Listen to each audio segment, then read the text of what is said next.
Ashton Kutcher exposes the dark secrets behind Diddy's mansion, hidden cameras, secret parties, and a web of fear and control revealed in court. Ashton Kutcher entered the courtroom with a determined look, the weight of years of silence pressing heavily on his shoulders. The room buzzed with anticipation, everyone eager to hear what the famous actor had to say about the secret world behind P. Diddy's mansion doors. Known for his candidness and passion for justice, Ashton was no stranger to speaking out. But this was different. This was personal. He took a deep breath before beginning. What I'm about to reveal isn't just gossip or rumor. It's the truth about what happened behind the closed doors of one of the most exclusive parties you could imagine. His eyes scanned the crowded courtroom before settling on Sean P. Diddy Combs, who sat cool and composed, seemingly unaffected by the storm about to break. As someone who once was invited to these exclusive events, I can tell you the reality was far from glamorous, Ashton continued, his voice steady but edged with anger. These parties weren't just lavish celebrations. They were carefully orchestrated scenes where drugs flowed freely, violence simmered beneath the surface, and blackmail was a tool wielded in the shadows. The crowd shifted uncomfortably as Ashton described the hidden cameras, installed not for security, but to record every vulnerable moment, every secret interaction. Footage was collected, stored, and used to control and silence those involved. No one was safe. No one was truly free. He paused, swallowing hard, then pressed on. For years I kept quiet, but silence only enabled the darkness. Today, I'm here to break that silence, to make sure the truth is heard. The courtroom fell into a heavy silence, the tension thick as Ashton prepared to expose a world most never imagined. A world where power and fear ruled behind the velvet ropes. When Ashton Kutcher first received the invitation to the private event at Sean P. Diddy Combs' mansion, it felt like a dream come true. As an actor known for his outspoken nature and work advocating against injustice, Ashton wasn't unfamiliar with celebrity circles. But this was different. The invite promised an exclusive night with some of the biggest names in entertainment, a chance to network, relax, and enjoy the luxury reserved for the elite. The invitation was discreet, delivered in a sleek black envelope embossed with the iconic Diddy logo. Inside was a simple card. Join us for an unforgettable night. Private, discreet, invitation only. The location was a sprawling estate tucked away in the hills of Los Angeles, a place whispered about in the industry but rarely seen by outsiders. As Ashton arrived, the grandeur was undeniable. Marble columns, pristine gardens, and elegant fountains set a scene that screamed wealth and exclusivity. Staff dressed in black moved silently like shadows, ensuring privacy and security. Cameras were everywhere, but they felt more like part of the spectacle than tools for protection. At first, the party seemed exactly as advertised. Glamorous, vibrant, alive. Music pulsed through the vast rooms, laughter echoed off the high ceilings, and glasses clinked in celebration. Ashton mingled with artists, producers, and influencers, all drawn into the night's magnetic energy. Yet, beneath the surface, something was off. It didn't take long for Ashton to notice the subtle shifts in atmosphere. Certain guests were corralled into private rooms, their faces tense, their movements guarded. Waitstaff hurried past with wary glances, and hushed conversations stopped abruptly when unfamiliar eyes approached. The mansion felt less like a haven and more like a carefully controlled environment. Ashton soon learned why. Behind the scenes, cameras were installed not just for security, but to spy on guests and staff alike. Hidden in smoke detectors, behind paintings, even inside decorative items, these lenses recorded every moment, capturing intimate conversations, moments of weakness, and the inevitable mistakes people made when they thought no one was watching. What Ashton uncovered was a chilling system of surveillance designed to control, intimidate, and manipulate. Guests who stepped out of line, those who questioned the rules or tried to leave early, found themselves targeted. Footage was leaked selectively to ruin reputations or to threaten silence. Whispered warnings circulated among attendees about knowing too much and how easily a career could end. The parties weren't just wild nights of fun. They were a stage for power plays, where blackmail was currency and fear was the law. One night, Ashton witnessed an incident that left a lasting scar. A young artist, barely 20, was cornered in a dimly lit hallway by a group of men. Their words were sharp, their tone threatening. Later, Ashton learned that footage from the hidden cameras was shown to this artist, a private screening meant to remind him that his secrets were no longer his own. "I saw fear in his eyes," Ashton would later tell the court. Not just fear for his career, but for his life. That moment shattered the illusion of the party. It was no longer about celebration. It was about control. Ashton tried to speak out privately, to warn others, but his words fell on deaf ears. Many were too afraid. The mansion was a fortress of silence, built to protect secrets that could destroy lives. The reality was horrifying. What seemed like a night of glamour was a trap, a well-oiled machine designed to exploit vulnerability, enforce obedience, and maintain power through intimidation. Despite the risks, Ashton refused to be complicit any longer. He began gathering evidence, quietly recording conversations, and reaching out to those who had been trapped in the same web. His decision to come forward wasn't made lightly. He knew the potential fallout. But the weight of silence was heavier. The parties were just the tip of the iceberg. Behind the velvet curtains and champagne toasts lay a culture steeped in fear, secrecy, and abuse. As Ashton Kutcher prepared to share his story in court, he knew he was not just fighting for himself, but for the countless voices that had been silenced for too long. As Ashton Kutcher took the stand, the courtroom was silent, every eye locked on him, every ear hanging on his words. What he was about to reveal would shatter the carefully constructed image of Sean P. Diddy Combs' legendary parties. Ashton began by describing the mansion's eerie atmosphere behind the scenes. "It wasn't just about luxury and excess," he said. "There were places within that estate where the walls seemed to close in, where the air grew thick with something darker." He detailed how guests and staff were restricted from accessing certain forbidden zones. Doors remained locked, security personnel were ordered to turn away anyone who asked questions, and whispered warnings about these areas were passed between staff, with a mix of fear and resignation. But it wasn't just about physical boundaries. Ashton spoke of a pervasive culture of control that extended to the smallest details of life within the mansion's walls. Phones were confiscated upon entry, communication was monitored, and any attempt to connect with the outside world was swiftly curtailed. "The cameras were everywhere," Ashton explained, his voice steady, but his eyes filled with the weight of memory. Hidden in bathrooms, dressing rooms, even bedrooms. Private moments were no longer private. They were weaponized. He told the court about secret screenings where footage was shown privately to guests as a tool of intimidation, a constant reminder that no one was truly free or safe. One particularly chilling example involved a young female artist named Jade, whose name Ashton protected. Jade was one of the many drawn into the mansion's orbit, lured by promises of fame and success. Ashton recounted the night he saw Jade leave a party looking shaken and disoriented. "She confided in me that she had been shown a video of herself, taken without her knowledge, and that it was used to coerce her into silence." Jade's dreams were being held hostage by the very people who promised to launch her career.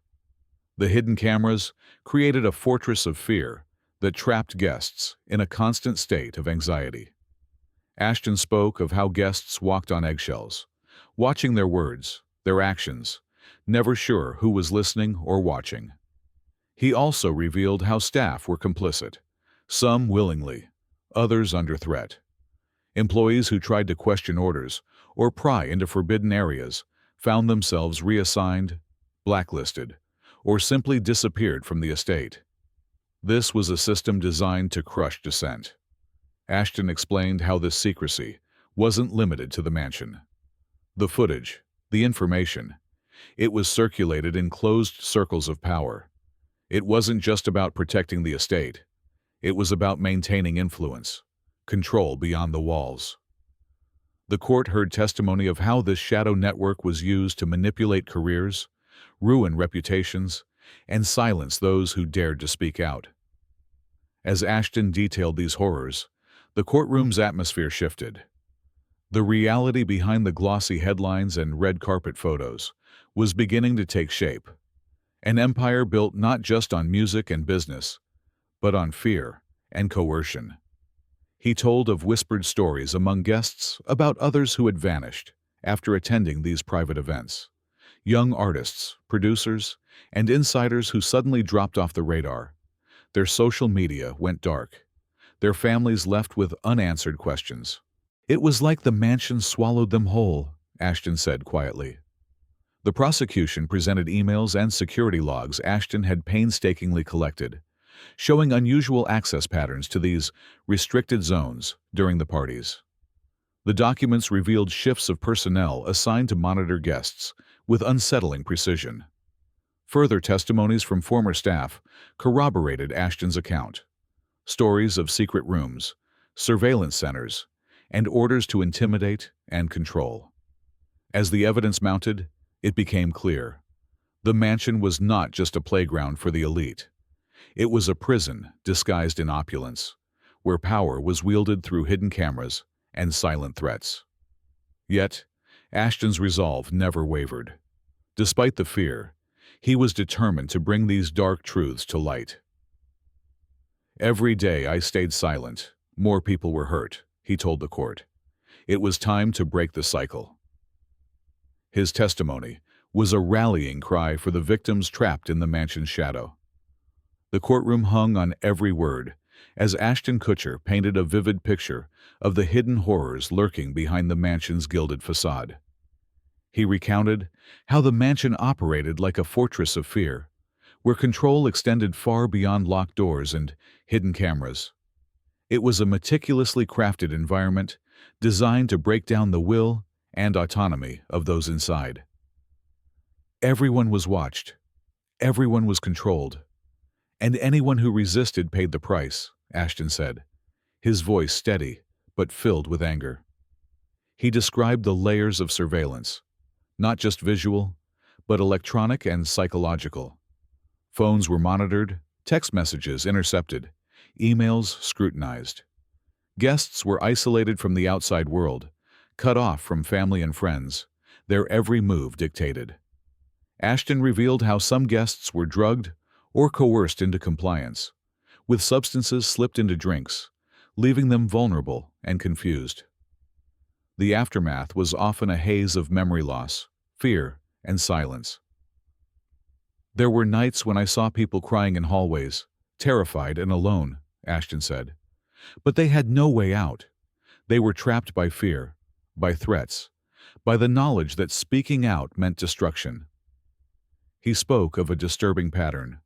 Those who tried to leave or expose the truth were systematically silenced. Careers were destroyed overnight, contracts canceled, and blacklists circulated within the industry. Ashton recounted one harrowing case, a young singer named Lila, whose promising career was snuffed out after she refused to stay silent. After a night at the mansion, Lila began receiving anonymous threats, messages warning her to keep quiet. "She tried to speak out," Ashton said quietly, "and then she disappeared." The courtroom gasped. Whispers rippled through the gallery. Ashton explained how he and others had tried to help Lila, but the mansion's power stretched far and wide. Attempts to investigate were stonewalled, witnesses intimidated, and evidence buried. The defense lawyers tried to dismiss Ashton's testimony as hearsay and rumor, questioning his motives and credibility. But the prosecution presented a growing pile of corroborating evidence: witness statements, emails, security logs, and even fragments of the hidden footage Ashton had managed to obtain. One piece showed a blurred figure being led into a locked room, the door closing behind them with a chilling finality. As Ashton spoke of these locked rooms, he emphasized their true purpose: not privacy, but imprisonment. Those rooms were designed to keep people out of sight, out of mind, he said, to hide the things that shouldn't see the light of day. He revealed how staff were instructed to keep silent, told that loyalty meant never questioning orders. Those who broke the code found themselves out of work and ostracized, their careers effectively over. Ashton's testimony wasn't just a recount of facts. It was a call for justice for the countless victims whose voices had been crushed beneath the mansion's shadow. He looked around the courtroom, his gaze hardening as he faced Sean P. Diddy Combs directly. "You built this empire on fear and silence," Ashton said. "But silence ends here." The mood in the courtroom shifted palpably. The glamour and glitz surrounding the case had given way to something far darker, a reckoning with the real cost of power and control. As the day drew to a close, the jury was left to ponder the full weight of the accusations. Behind the doors of a luxurious estate lay a world of secrets, pain, and exploitation. But with Ashton's voice breaking the silence, a path toward truth and justice had finally been lit. As the trial advanced, the tension in the courtroom became almost palpable. Ashton Kutcher's searing testimony had pierced through the mansion's glittering facade, revealing a disturbing culture of control, fear, and manipulation that few had ever dared to imagine. The public was no longer dealing with rumors or gossip. The harsh realities were now laid bare for all to see. One by one, former employees, artists, and insiders stepped forward, courageously sharing their experiences. Each new voice added pieces to a grim puzzle: whispered warnings exchanged behind closed doors, secretive meetings where loyalty was enforced with veiled threats, and an atmosphere thick with intimidation. Claire, a former assistant, spoke tearfully about discovering hidden cameras in the dressing rooms and private suites. "It was like living in a fishbowl," she recounted. "There was no privacy. Every moment, every whispered conversation, every vulnerable second was being watched and recorded." Her testimony underscored the chilling extent of surveillance, not merely for security, but for control and exploitation. Another former security guard revealed how he had been pressured to erase hard drives, destroy footage, and obliterate evidence. "I was told to make sure nothing could link back to what really happened inside," he said grimly. "They wanted the past buried deep, with no chance of resurfacing." The prosecution brought forth extensive documents, coded logs of visitors who came and went mysteriously, lists of names that suddenly disappeared from the records, and financial trails that funneled money through complex offshore accounts. These transactions were tied to hush money, payments intended to silence victims and cover up the abuses. Ashton detailed a harrowing moment when he secretly recorded a conversation among senior mansion managers, plotting their next moves to handle troublesome guests. The tape was damning. It revealed discussions about intimidation tactics, legal threats, and veiled references to making problems disappear. "This wasn't just a party mansion or a place to make music deals," Ashton told the jury, voice heavy with conviction. "It was a fortress built to control, to dominate, to silence anyone who dared to speak out." The defense team fought back fiercely, attempting to discredit witnesses by questioning their motives, suggesting bitterness or fabrication. They painted Ashton as an outsider, eager to settle scores. But the evidence was overwhelming. The jurors exchanged glances, visibly shaken as layer after layer of deception unraveled. The court was no longer a spectacle of celebrity defense.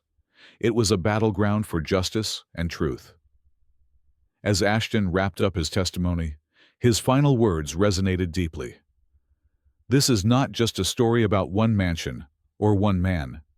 It is a story about a system that protects the powerful by silencing the vulnerable.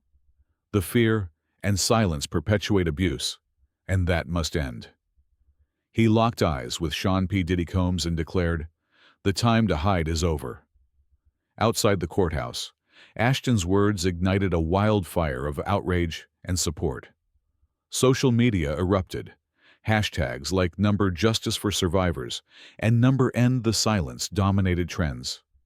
Survivors and insiders began sharing their stories, breaking decades of enforced quietude. The walls of secrecy and impunity that had shielded the mansion began to crumble under the weight of truth. Yet, the struggle was far from over. Powerful forces resisted, legal battles loomed, and attempts to suppress the truth continued. But with each new voice that rose, the fortress weakened.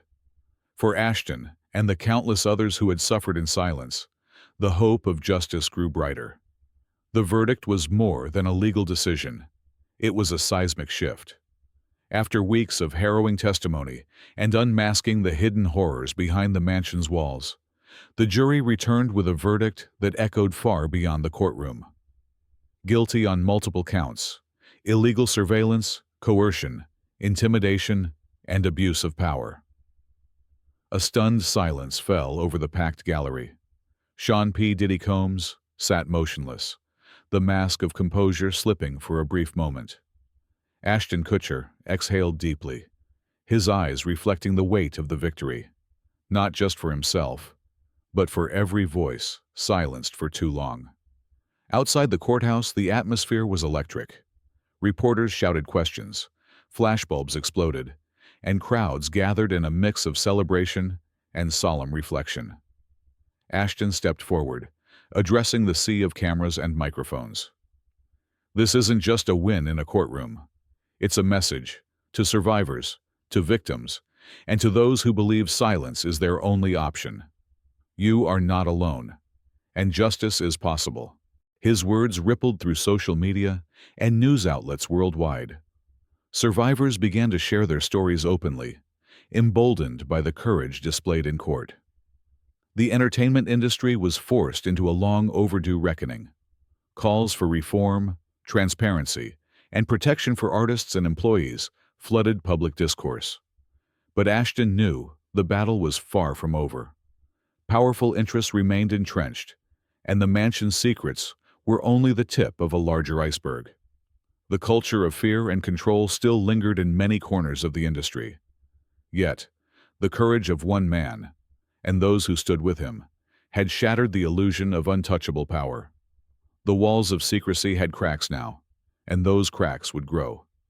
As Ashton looked back at the courthouse steps, he felt the quiet strength of change beginning to take hold. The fight for truth and justice would be long and hard, but it had begun, and the world was watching. "My hope," he said quietly, "is that no one else ever has to live in that kind of fear. That we build a future where creativity isn't shackled by silence, and where every voice is heard and respected." With those final words, Ashton Kutcher turned away from the cameras and into the sunlight, not as just a witness, but as a beacon for change.